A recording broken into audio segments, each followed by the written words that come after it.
The complaint started before the locomotive even left the factory. Too loud, too hot, exhaust like a jet engine. Neighborhoods along the Union Pacific's main line from Cheyenne to Ogden sent letters to the railroad. Keep that thing out of our towns. The turbine produced a scream that could be heard for miles, a high-pitched whine that drowned out conversation, rattled windows, and made sleep impossible for anyone living within a quarter-mile of the tracks. Union Pacific didn't care. Instead, they kept running them, because the gas turbine-electric locomotive, the machine everyone said was too loud to be practical, could haul more freight, faster, and more efficiently than any steam locomotive the railroad had ever operated. Between 1952 and 1970, Union Pacific ran the largest fleet of gas turbine locomotives in the world. They moved freight across the most challenging terrain in the American West, over the Continental Divide, through mountain passes where steam locomotives needed helper engines just to maintain speed. The turbines did it alone, hauling trains that weighed over 10,000 tons without assistance. And they did it while burning Bunker C fuel oil, thick, cheap residue left over from refining gasoline, the stuff nobody else wanted. Union Pacific bought it for pennies compared to diesel. The turbines ran on what was essentially industrial waste, and they ran better than anything else on the railroad. The noise was real. The complaints were legitimate. But the performance was undeniable. This is the story of the locomotive that was too loud to love, but too good to ignore. The gas turbine locomotive wasn't Union Pacific's idea. It was General Electric's. In the late 1940s, GE was looking for applications for turbine technology that had been developed during World War II for aircraft engines. Turbines were powerful, mechanically simple compared to piston engines, and, critically, they could burn low-grade fuel. The diesel-electric locomotive was already replacing steam, but diesel engines required refined fuel. Turbines could run on almost anything that burned. GE built a prototype in 1948 and brought it to Union Pacific. The railroad was interested. UP operated over terrain where steam locomotives struggled. The grades over Sherman Hill in Wyoming and the climb through the Wasatch Range in Utah required helper engines. Extra locomotives added mid-train to push or pull over the summit. Helpers were expensive, as they required crews, fuel, and coordination. If a single locomotive could eliminate the need for helpers, it would save the railroad millions. The prototype turbine could do exactly that. It produced 4,500 horsepower, far more than contemporary diesel electrics. It could maintain speed on grades where steam locomotives slowed to a crawl. And it burned Bunker C, which Union Pacific could buy for a fraction of the cost of diesel. There was one problem: the noise. A steam locomotive is loud. Hissing steam, or clanking rods, the chuff of exhaust. But it's a familiar sound, a rhythmic mechanical noise that people had lived with for a century. The gas turbine was different. It produced a continuous high-frequency whine, the sound of a jet engine running at constant throttle. At full power, it was ear-splitting.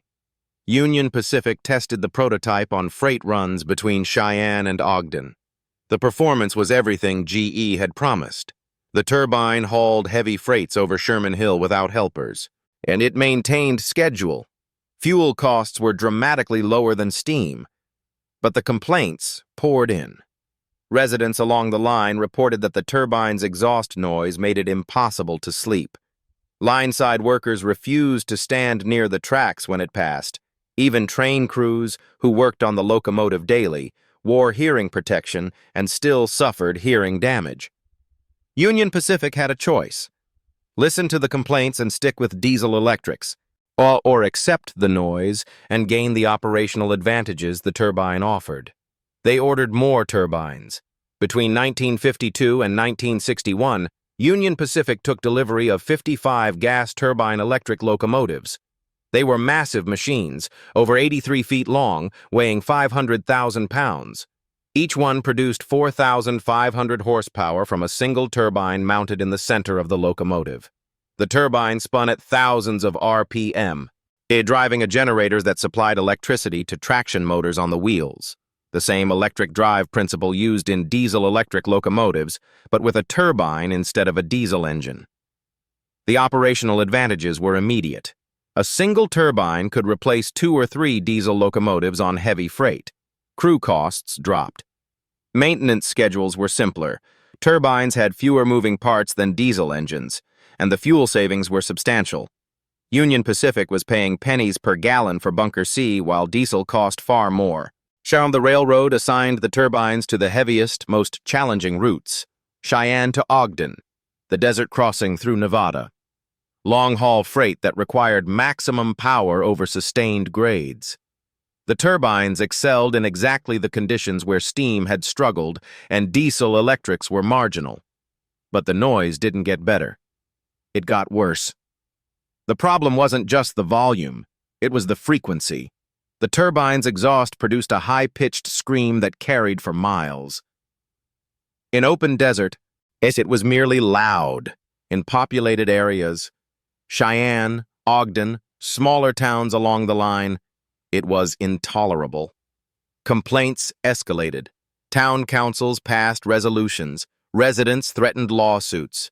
Union Pacific responded with noise suppression efforts. Exhaust silencers, modified housings, operational restrictions in certain areas. Nothing worked well enough. The turbine was loud by its nature. You could muffle it slightly, but you couldn't make it quiet.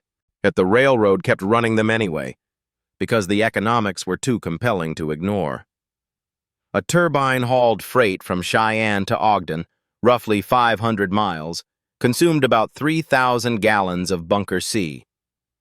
At the prices Union Pacific was paying in the 1950s, that fuel cost less than $300. A diesel-electric hauling the same train would burn refined diesel costing 3 to 4 times as much. Over thousands of runs per year, the savings added up to millions of dollars.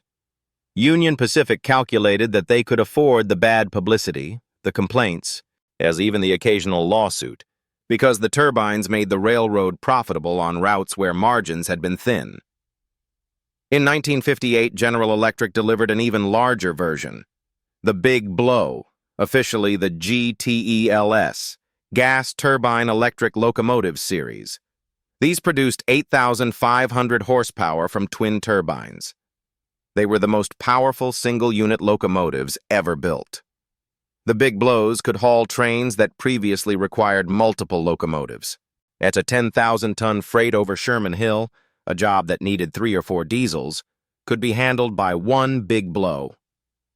The operational efficiency was staggering. The noise, predictably, was even worse. 2 turbines screaming at full power produced a sound that residents described as physically painful. But Union Pacific kept ordering them. 25 Big Blows were delivered between 1958 and 1961, and they went straight into heavy freight service.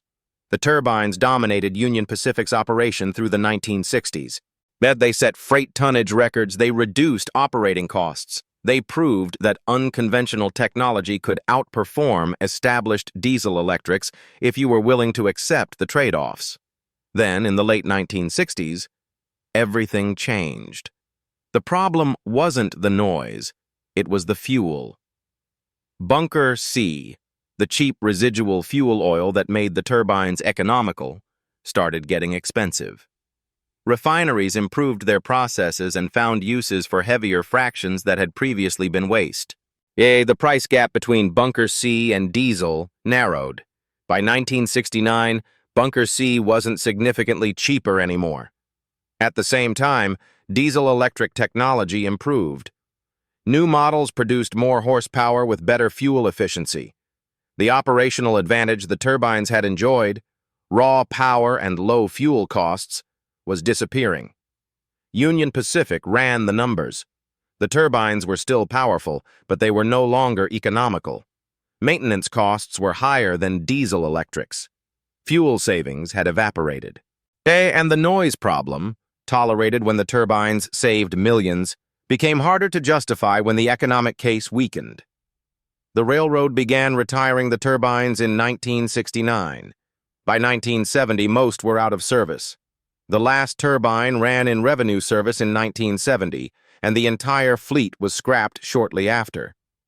20 years of operation, thousands of freight runs, tonnage records that stood for decades. Then obsolescence, driven not by the noise complaints or mechanical problems, but by economics. The gas turbine-electric locomotive is a footnote now. Most histories of American railroading mention them briefly. An interesting experiment, a technological dead end. The diesel-electric won, steam lost. The turbine was a temporary anomaly. But that's not quite accurate. The turbine proved something important. Unconventional technology can dominate if the economics align, even if the public hates it. Union Pacific endured years of complaints, bad press, and community opposition because the turbines made money. When they stopped making money, the railroad retired them without hesitation. The noise hadn't changed. The performance hadn't degraded. The fuel economics shifted, and the decision was made. It's a case study in how railroads actually operate, not based on what's popular or quiet or aesthetically pleasing, based on cost per ton mile, maintenance hours, crew efficiency, and fuel prices. The turbines fit the economics of the 1950s and 1960s. When the economics changed, the turbines disappeared. A few survive in museums, static displays. Quiet now. You can stand next to one and read the specifications without hearing protection. 8,500 horsepower, 83 feet long, 500,000 pounds. Burned bunker C fuel oil at 500 gallons per hour at full power. What the placard doesn't tell you is the sound. The continuous scream. The high-frequency whine that carried for miles and made neighborhoods along the Union Pacific mainline universally despise the most powerful locomotives ever built. They called it too loud to run. Union Pacific ran it anyway. And for 20 years it crushed every freight record on the railroad. Not despite the complaints, but in spite of them. The turbine didn't fail because it was loud. It succeeded because it was powerful and cheap. When it stopped being cheap, the noise stopped mattering. That's the real story. Not the technology, the economics.